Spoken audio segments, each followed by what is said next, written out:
All right, everybody, welcome back to the Weekend Interview Show. And our last guest today is Chris Emery.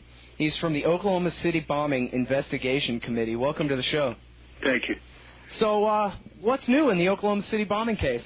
Well, of course, we have the Nichols trial. They are in the middle of, in the process of starting the jury selection in McAllister. For the folks in your listening area that aren't familiar with McAllister, it's about a 2.5-hour drive southeast of Oklahoma City. It is home to the largest maximum security state prison in the state.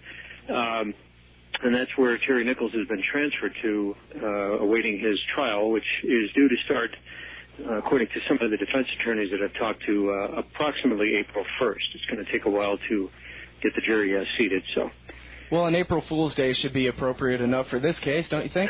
Yes, I never really thought of that. It is appropriate.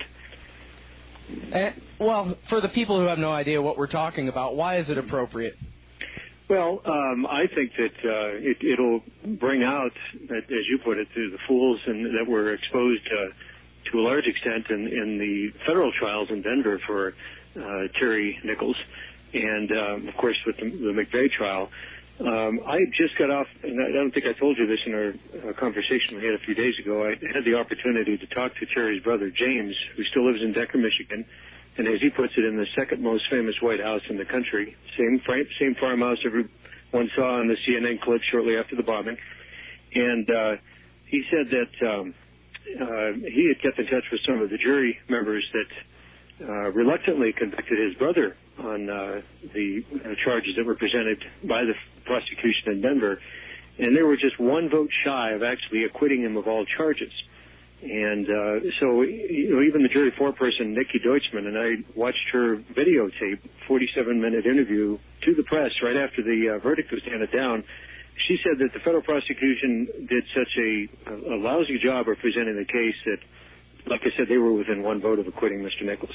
That's how weak the case was against him. And if that's the best that the federal prosecution could have presented at that time, within 2 years of the bombing, they really have, the state has nothing really to stand on now. And in fact, it's a detriment to the state prosecution because a lot more has come out and a lot more has been exposed, and a lot of the truth has actually been revealed for what it truly is since that time.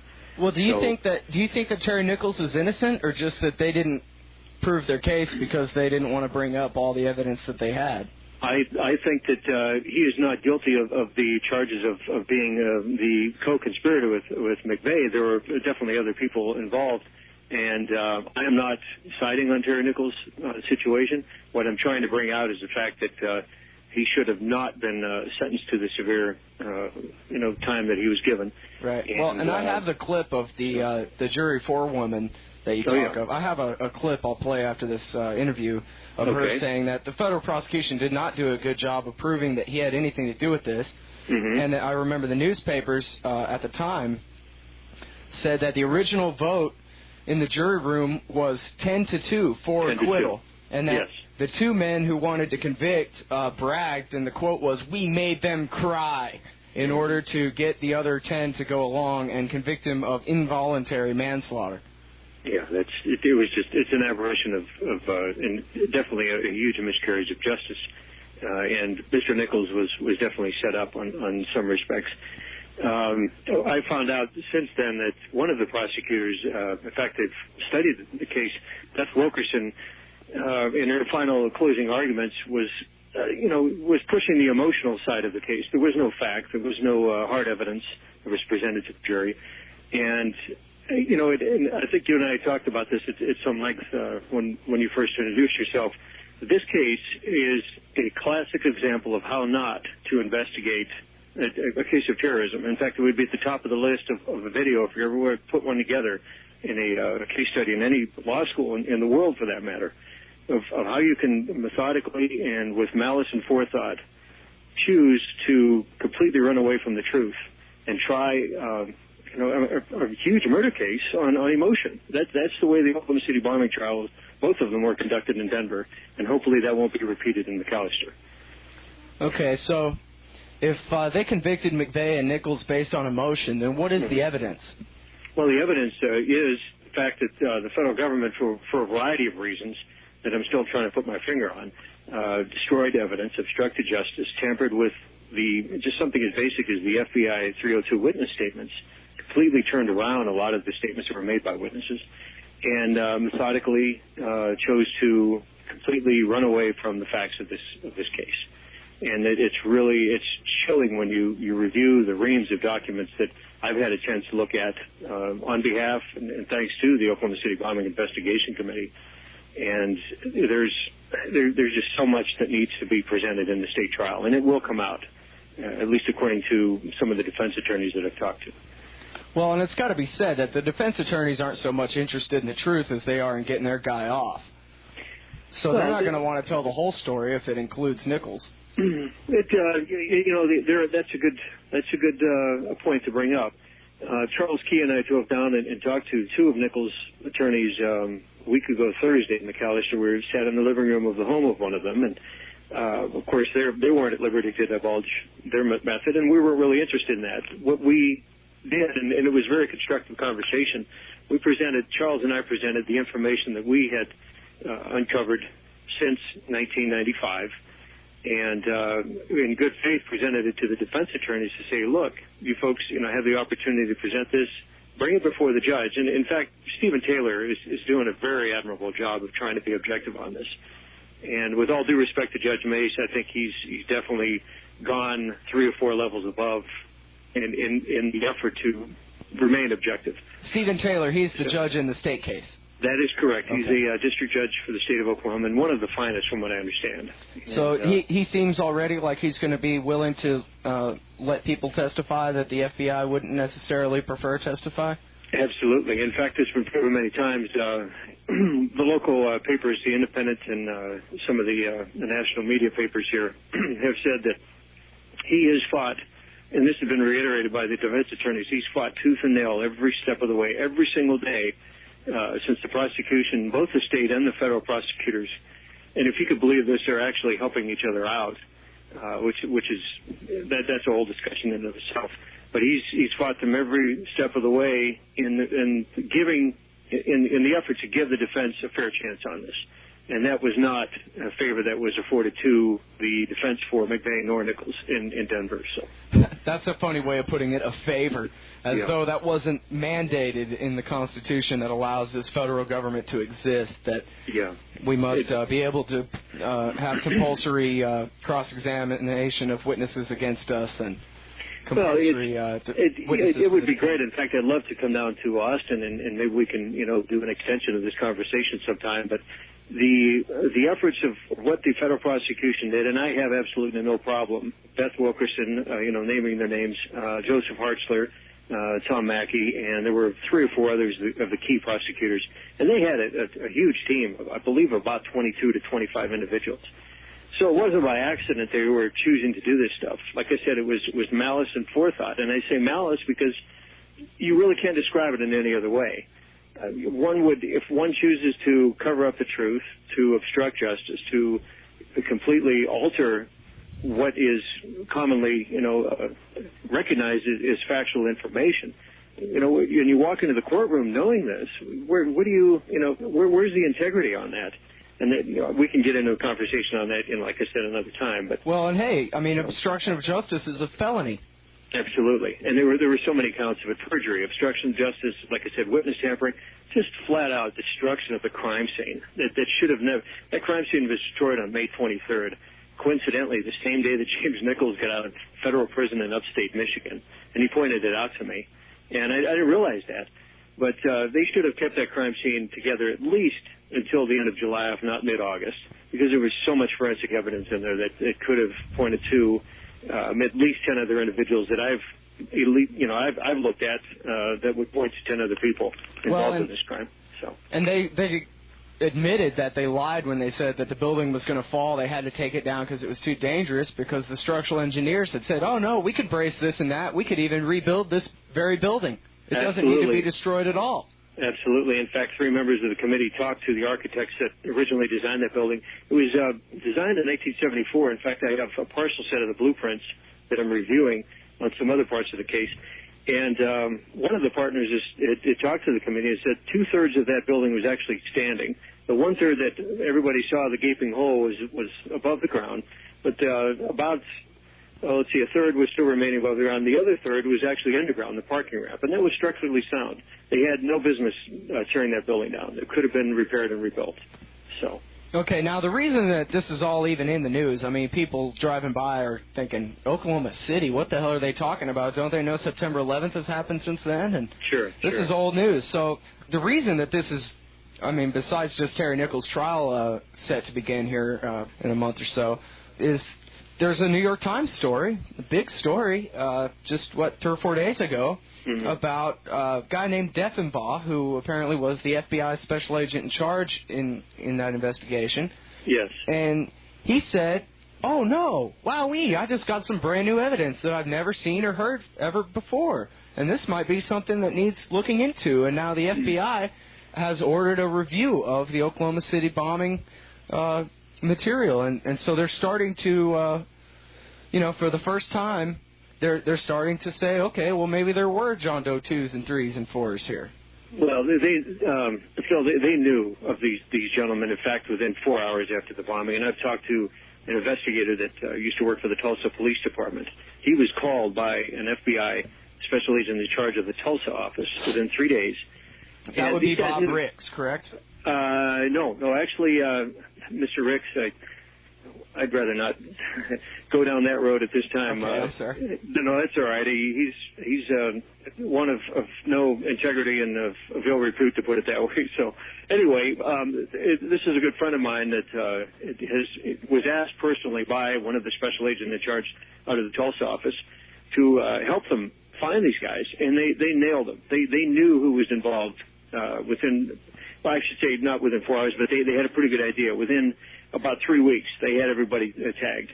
And it was the decision of the FBI and the ATF and the NSA and the CIA, and I'm not just spitting this stuff out. I mean, I've seen documents to prove this, that they had to figure out which route they wanted to go on this investigation. It could have gone in a lot of different directions, and it was definitely overseas connections, both in the Mideast, both the Irish Republican Army, and it's absolutely incredible the amount of people who were involved with this. And they chose to go with two lone nuts, disgruntled Army guys that physically, mentally, and financially, they could not have carried this thing off by themselves. I mean, it's absolutely ludicrous to even look at it now. And anyway, so what I'm getting at is that there was a conscientious decision to clip it off, nip it at the butt right away. Well, and you say they knew who these men were. Who were they? Absolutely. Well, actually, some of them were government informants that were paid, and you and I could talk off here on the exact names, and I could tell you the sources and so forth. But some of them are still walking the streets free here in Oklahoma City, in downtown Dublin. I know of one person that lives there, and he's gainfully employed. Some of them were fringe, ex-cons that were informants that helped out, and a lot of them really didn't know this was going to carry off. It was just a calamity of errors, and a horrific calamity of errors. And getting back to Deffenbaugh, Mr. Deffenbaugh is not one to be trusted, and I have no problem saying that on the air. He's proven himself many times to completely lie about things. And when he was just point-blank asked about information and about facts of the case, telling one thing when he knew something else completely existed. So the New York Times story, as far as Deffenbaugh, and let me give you some advice on that, and if any of your listeners read an article with his name on it, please don't put any credibility or substance to it, because he is one of smoke and mirrors. He is one to conscientiously and willfully lie about the facts of this case, and has done so from the first month that he worked on the case. Well, you seem to be implying just now that this was some sort of sting operation gone bad. Tragedy of errors, I think you said. That's one theory. But one thing that I've learned is that, and I'm not, let me qualify this situation. I have some very good friends that actually work for the ATF and the FBI, coincidentally in Austin. They're good people. And a lot of the folks in the trenches and the day-to-day, basically the lower line people are very good. It's the leaders, the top leaders at the time within that 2-year period after the case, that chose to go the other way, that they shouldn't have gone, that it's been proven that they've lied and done the wrong thing. So I'm not, painting a wide brush over all of FBI or ATF employees. That's not the way to do it. What you have, your Mr. Deffenbaughs, your Mr. Marches, your Mr. Ricks, your Louis Freeze, your Janet Renos, those are the people that need to be held accountable for this case. And go ahead. Go ahead. For Mr. Deffenbaugh to come now and say, we've got this information, that's complete baloney. He knew of that information. He had it at his desk. He had it at his resources. We're talking the top law enforcement agency in the world. They had the resources of the Saudi, the royal family's personal security service gave him the information. The RCMP out of Ottawa, Scotland Yard out of London, the U.S. Embassy out of Mexico City, the U.S. Embassy out of Russia. There are so many agencies that gave this information to him, and he chose to do nothing about it. So it's really, I don't get upset anymore at Mr. Deffenbaugh. I completely ignore what he has to say because there's no substance to it. There's no credibility. And if he takes exception with that, then I'll sit down with him face to face and point it out. And I'll have the committee with me and about 35 people here in Oklahoma City. We'll stand toe-to-toe with him and go through every single point of the case and see if he is willing to explain why he did what he did. So, anyway. Well, this information that's coming out now, I believe, is the same kind of thing that was referred to right after they executed Timothy McVeigh. Dan Rather interviewed 3 FBI agents who said that they had gone and gotten a bunch of information leading to a white supremacist compound in eastern Oklahoma. City. And that their information, now this was after McVeigh was executed, that their information still hadn't been turned over to the defense. Absolutely. And this is that same information that we're talking about, is Elohim City, it's right? A rehash, yeah, exactly. And it's the individuals in Elohim City, 4 of them were actually working for the United States government. And one of them has fled to Ireland. And who's in Ireland? Well, Andy Strassmeyer that was his last whereabouts, from what I understand. And he is a German national, and his dad was well connected to the Helmut Kohl government at the time. This is the guy that McVeigh called on his calling card 3 seconds after he rented the Ryder truck over the phone, right? Now, one thing that we have to remember is you take Timothy McVeigh, you take the single truck bomb made of ammonium nitrate and fuel oil. You take Terry Nichols, you put that whole situation in a box and throw it out the window and start all over again. That's really what you have to do to understand this case, because that was a false flag operation. Whatever was in that truck certainly wasn't ammonium nitrate and fuel oil. I mean, that's ludicrous to even think about that now. And you really have to force yourself, you have to put yourself in a different paradigm, a completely different train of thought to understand what happened here in Oklahoma City. And once you do that, once you're willing to do that, and you set the Danny Deffenbaughs, like I said, and the Bob Ricks and the Mr. Marches, you put them in the category where they should be, then you'll start to understand why things happen here in Oklahoma City, why there was a cover-up, and why there's such a wide variety, or actually a wider path of the conspiracy and the perpetrators that were involved with this case. So what we have here, in brief summary, we have a group of white supremacists, and we have foreign involvement, too. Now, are you referring to the Jana Davis information from News 4 up there about the guys in the brown pickup truck? Yes. In fact, there were a lot more gentlemen from Middle Eastern descent. Whether or not they were in disguise or whether that's their actual ethnicity is, Mr. Davis has done an incredible job with that, and I give her a lot of credit. I'm not even well versed in that area, but I understand that they were the majority, they meaning these gentlemen from the Middle East. I'm not sure what countries in particular. She has all of that information set out. They were the ones that were actually in charge of this case. The white supremacists were simply it's a false front. They call them lily whites, and they were there on purpose to defray and distract from the actual people behind this operation. And I read in Stephen Jones' book, McVeigh's lawyer wrote a book where he said that they had sources who were willing to come to the United States and testify that Terry Nichols was there in bomb-making class with Ramzi Youssef, the guy convicted in the first World Trade Center bombing. Well, I really don't know. I never followed that lead because there's just so much information here in Oklahoma City, working with the committee and working with the investigators. And it's amazing when you sit down and you talk to the local policemen, the Oklahoma City Police Department, the Oklahoma County Sheriff's Department, and the Oklahoma State Patrol. They have so much information that points to the Middle Eastern connection that I never really, the Philippines connection, from what I understand, there's some credibility, but there's not enough to really substantiate it. And even sitting down with Nichols' defense attorneys, they said there's really no truth to that.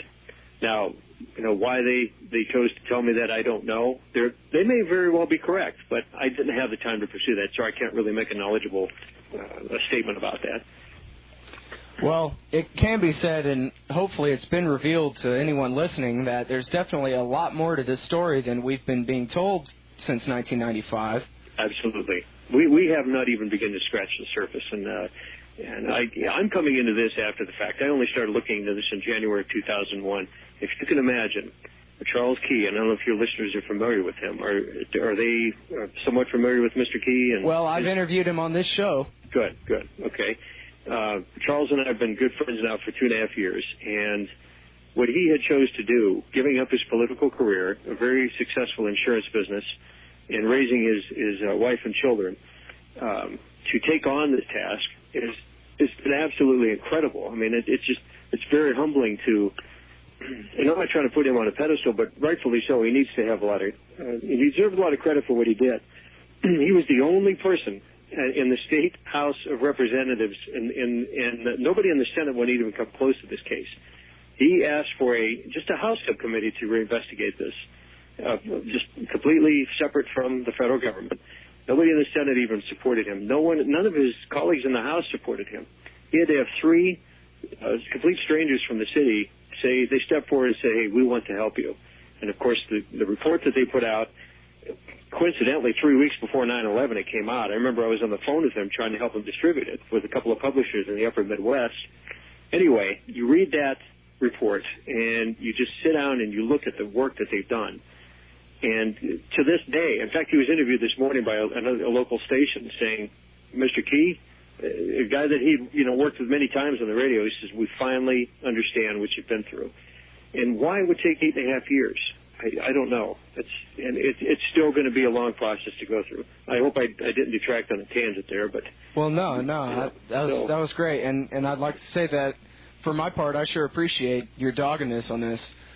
The day it happened, I was over at a friend's house, and another friend came over who had been in special forces all through Vietnam for, had been in the military for 15 years or something.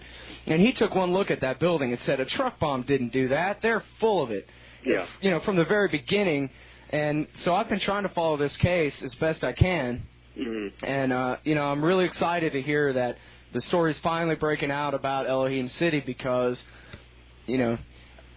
the reason they covered up that part is because if you open up the package, it's Pandora's box and the whole truth starts flowing out.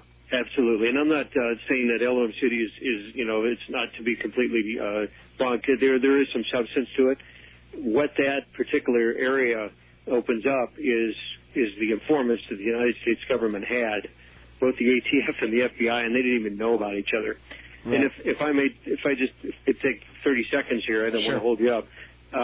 What I found out is that the local FBI office and the office out of Washington weren't speaking with each other, and the same held true with the ATF. So when you have the field offices and the national office not talking to each other, there's something that's bound going to happen, and it was tragic. They did not share their information. They didn't even know about each other's informants. How do you expect to, carry out any type of alleged sting operation if that did happen, or try to avoid anything like this if you're not communicating with each other? So it's funny though, because they don't seem to have a problem lying. Oh no, absolutely not. Oh well, golly gee, my phone line reaches right to headquarters to find out what lie I'm supposed to tell the TV man. Sure, and there are a lot of agents here in town that are very upset about this case today, and I've talked to 3 of them in the last 4 months that they were threatened with their jobs, their pensions, their careers, their health, their welfare. And I'm not exaggerating. It took me a while to really understand the severity of what these guys are up against if they want to come out and tell the truth. Rick Ojeda, who now lives in Georgetown, used to work out of a small FBI office just south of here. And he's a very successful, I believe he's still in law. He's practicing in Georgetown, and you may have his phone number. He'd be one to get on the radio and interview about the case. He's excellent. He's one of the few FBI agents that shows. In fact, I think he was interviewed by Dan Rather. Yeah, he was one of the. He was one of those. Yeah, I'm definitely going to have to get his number from you. That'd be a great interview. That's great. I wouldn't mind. We'll do that off the air. In fact, I've got it here. So great. Yeah, we'll have to get to that. I'm sorry, we're all out of time for the weekend interview show. I'd like to give you an opportunity to say any last words you have, and I'd like to, real quick before that, give out a couple of websites. If people go to thenewamerican.com, they have an archive on Oklahoma City that's incredible, and also WorldNet Daily also has an Oklahoma City bombing archive that is definitely worth looking at. May I give the bombing committee's website address? Please do. It's www.okcbombing, all one word, okcbombing.org. Now, I got to tell you, I tried to go to that site yesterday, and it said page cannot be displayed. You guys having problems with your server or something? Well, not that I'm aware of. Charles is still administrating it out of his home. They had to close the office, I think it was November of 2002. Okay, well, I'll make sure to try again on that. That's okcbombing.org. Yes, that is correct. And, the four gentlemen on there, I'm a volunteer with the committee. Like I said, I came in late in the game, but I'm trying to do what I can to help them out. So if any financial donations are available, by all means, they're welcome to help out. This is an incredible case, and it's not going to rest. It's not going to go away. And there's a lot of people here, survivors, victims, family members, that are absolutely furious at the way it's been handled. And hopefully, with the trial in McAllister, it'll bring out a larger measure of truth than was ever imagined could be done in Denver. So I don't want to hold you up anymore. I know you're about ready to wrap up your show here. All right. Well, I sure appreciate you sticking to this case and working as hard on it as you have been. And hopefully we'll be back in contact around the time the Nichols trial starts. Thank you, Phil. Maybe try this again. You can call me back from Mr. Ojeda's phone number at another time if you'd like. I sure will. Okay. Thank you so much for coming on the show, Mr. Emery. All right. Have a good evening. All right. Bye-bye. The victims of the Oklahoma City bombing have been given not vengeance, but justice. Due process ruled. The case was proved. The verdict was calmly reached.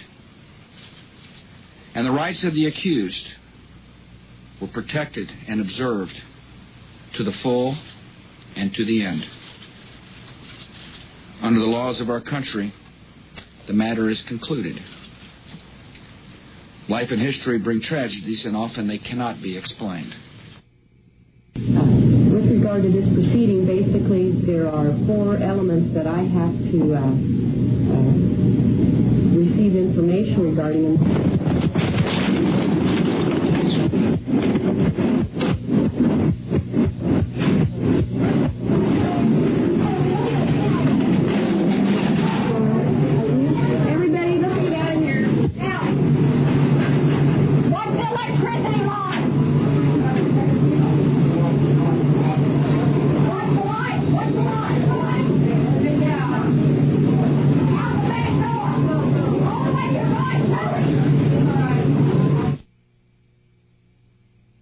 CBS News poll out this morning finds 53% of Americans believe questions about what happened in Oklahoma City will continue. Based on a sketch of two men believed to be the bombers. One sketch showed a dead ringer for Timothy McVeigh, but John Doe number 2, according to the FBI, turned out not to exist. So authorities focused their attention on Timothy McVeigh, who was charged with the crime just 2 days after the bombing. Kathy, I know you have been so concerned about this execution because you've spent the recent years of your life looking into whether or not there was a conspiracy that was larger than just McVeigh, Terry Nichols, and a couple of others. Do you feel any differently now, having seen this or having gone through the execution this morning?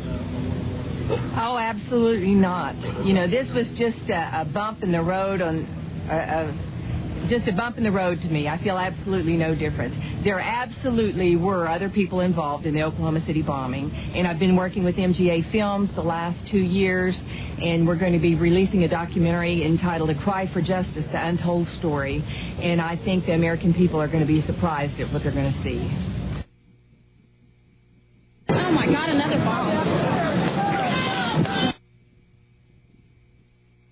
The reports I have is that one device was deactivated. Apparently there's another device, and obviously whatever did the damage to the Murrah building was a tremendous, very sophisticated explosive device. So. Let's take a look now, if we could. I understand we just received videotape in a news conference held just a few moments ago at St. Anthony's Hospital. Okay. This is Tom Caniglione. He's medical director of St. Anthony Hospital. This is Jim Mirovich. He is Chief Operating Officer and Executive Vice President of the hospital. I'll give you their cards after the conference is over so you'll know the spelling. Doctor, can you tell us the situation? The situation at the present time is that we have treated more than 56 injuries. There have been several more since last count. At the present time, the medical teams downtown are unable to get into the wreckage to retrieve more of the injured because of the presence of other bombs in the area. I've been told by the police department that just as soon as those bombs are defused, they will permit the medical teams to enter. And then once the medical teams enter, we expect quite a large number of rather badly injured individuals being brought here.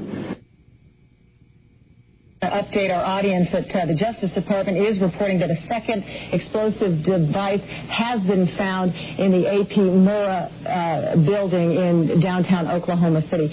Mike, you're still with us, aren't you? Yes, I am, and I might tell you in addition to that in fact what we were told at the scene a few minutes ago was that in fact 2 different explosive devices were found in addition to the one that went off. So a total of 3. A total of 3, and of course then there was mass confusion whenever there were hundreds of spectators in the area, and when they heard that there were other bombs in the building, people were running from the area in the opposite direction as fast as they could, trying to evacuate again. So if you weren't under that desk, you wouldn't have made it? Well, my floor was okay, and the ceiling had come down, but there was still concrete above, so it was just a corner of the office that was left that we were in. Everybody else that we worked with is gone. Are you okay? Just the corner of your office was okay?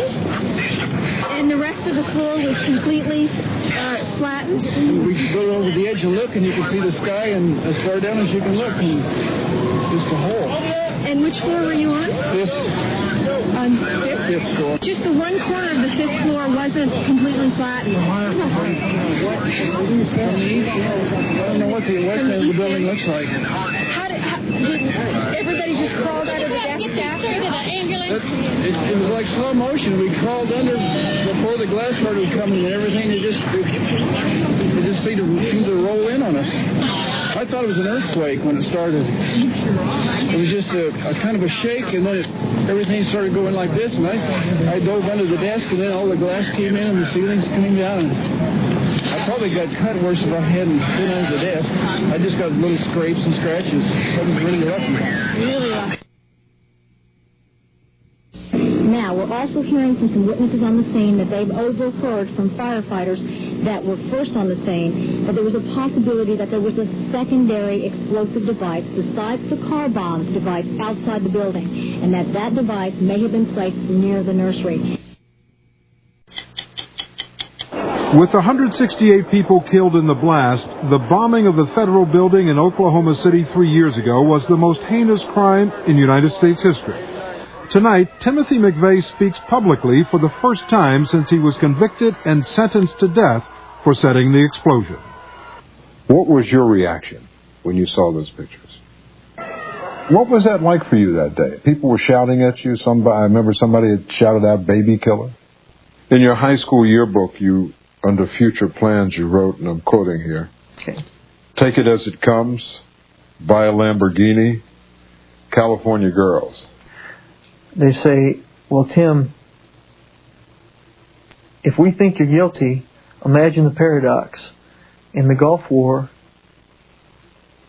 you were given medals for killing people.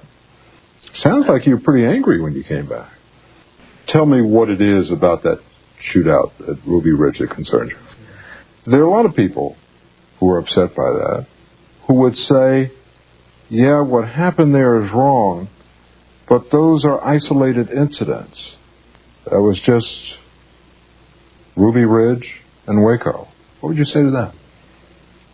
And according to Timothy McVeigh, it is up to the citizens of the United States to keep their government in check. He's the Oklahoma City bomber, and there's no doubt about it in my mind. I'm sure that there would be someone who would step forward with an alibi. I was waiting for the day that someone said, hey, wait a minute, I saw him here, there, or wherever. And it never happened. I mean, you realize that most people in this country think you're responsible for the bombing, correct? Correct. Right. So if your perception is that you didn't get a fair trial, they're saying, so what? Timothy McVeigh's trial included hours of wrenching testimony from victims describing the carnage after the explosion. Did you ever talk to Kaczynski? I did. Do you think that you and he share similar concerns about how the government operates these days? Let me ask you your opinion, just a snapshot opinion of some of the institutions in this country and some officials in this country. ATF, for example, Alcohol, Tobacco, and Firearms Bureau. The IRS, FBI. What do you think of the Attorney General, Jan Marino? President Clinton? Timothy McVeigh says he has little faith that the judicial system will grant him a new trial. Are you prepared for death? Agents forewarned about a bomb in Oklahoma City. Did they know the Murrah building was a target? The ATF says no, absolutely not. But tonight in a story you'll see only on the news channel, you're about to hear otherwise from people who were at the Murrah building that morning. We asked some simple questions and we can't get any answers, so it makes us that much more curious, you know. Where the hell were they? The news channel did ask for a private meeting with ATF officials to discuss the credibility of these witness reports. But the ATF refused, saying they had no more to say on the subject. What he told him is that he thought that they had received a tip that morning of the bomb. Yet another witness, a rescue worker, says after she talked with an agent at the bombing scene, she also suspected the ATF was warned and agents stayed away from their office that morning. I asked him if his office was in the building, and he said yes, and I asked if there were any ATF agents that were still in the building, and he said no, we weren't here. Witness number one approached an ATF agent nearby. He claims he asked the agent what had happened, and witness number one says this is what the agent told him. He started getting a little bit nervous. He tried reaching somebody on the two-way radio.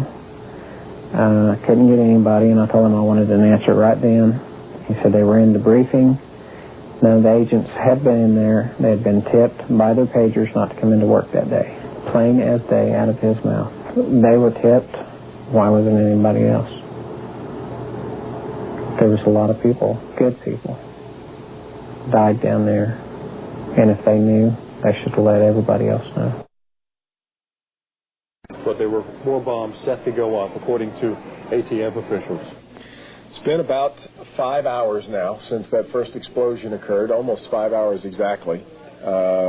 You probably, if you were in bed at the time that it rattled you around, you looked at the alarm clock, you'll remember the time, and you will certainly now remember April 19th, 1995. But 5 hours since, and because of these renewed concerns about new devices, 5 hours in, they are still really not able to get the rescue effort into full swing. I just took a look down the street at the Murrah building again. I see another bomb truck going, so apparently they're going to try to get out that third bomb that's been talked about. Freedom is the freedom to say 2 + 2 = 4. How many fingers am I holding up this? 4. And if the party says there are not 4, but 5, then how many? 5. The government didn't do a good job of proving that Terry Nichols was greatly involved in all of this.